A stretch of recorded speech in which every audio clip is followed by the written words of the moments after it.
জাতীয় নাগরিক পার্টি এনসিপির আহ্বায়ক নাহিদ ইসলাম বলেছেন, গণভোট আগে হবে না পরে হবে, এটি প্রধান ইস্যু করেছে বিএনপি ও জামায়াতে ইসলামী। রাজধানীর বাংলা মোটরে এনসিপির কেন্দ্রীয় কার্যালয়ের সমসাময়িক বিষয় নিয়ে সংবাদ সম্মেলনে তিনি আরও বলেন, একটি দল সংস্কারকে ভেস্তে দিচ্ছে, আরেকটি দল নির্বাচন পিছিয়ে দিচ্ছে। নির্বাচন যত ঘনিয়ে আসবে ততই রাজনৈতিক অনৈক্য তৈরি হবে বলে মন্তব্য করেন নাহিদ ইসলাম। তাফহিমুল ইসলাম জানাচ্ছেন।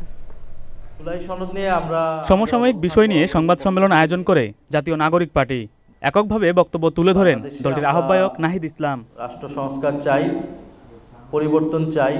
এক প্রশ্নের জবাবে নাহিদ ইসলাম বলেন, অনেক বড় ইস্যু বাদ দিয়ে গণভোটকে বড় করেছে বিএনপি জামাত। গণভোট আগে হলে এটা ভালো, তবে গণভোটটাকে যে প্রাইম করে তোলা হলো, সব প্রশ্নকে ছাপিয়ে গণভোট আগে না পরে, ইলেকশনের দিন না পরে, বিএনপি একটা পক্ষে জামাত একটা পক্ষে, আমরা বলতেছি এইটা হচ্ছে জনগণের দৃষ্টি মূল জায়গা থেকে সরানো হচ্ছে। আগে দেওয়া জুলাই সনদ পরিবর্তন করা হয়েছে বলে অভিযোগ করেন নাহিদ ইসলাম। সনদের সর্বশেষ আমাদের কাছে যেই কপিটা দেওয়া হয়েছিল 2 বা 3 দিন আগে, সনদের দিন কিন্তু যেই টেক্সটের সাইন স্বাক্ষর হয়েছে সেই টেক্সটটা কিন্তু পরিবর্তন করে দেওয়া হয়েছিল। সরকারের কোনো একটা দলের চাপে বারবার এই ধরনের তার টেক্সট পরিবর্তন করে, এটা আমরা দেখে আসছি।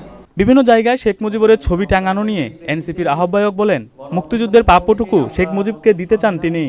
শেখ মুজিব ফ্যাসিবাদের আইকন হিসেবে তাকে প্রতিষ্ঠা করা হয়েছে, এককভাবে তাকে আমরা জাতির পিতা বা ফাউন্ডার হিসেবে মনে করি না, তবে তার যে কৃতিত্ব মুক্তিযুদ্ধে সেটাকে আমরা অবশ্যই স্বীকার করি, ইতিহাসে সেই জায়গা তার থাকবে। নাহিদ ইসলাম বলেন, বাংলাদেশের সাথে সম্পর্ক ভালো রাখতে চাইলে ভারতকে আওয়ামী লীগের চোখে বাংলাদেশকে দেখা থেকে বেরিয়ে আসতে হবে।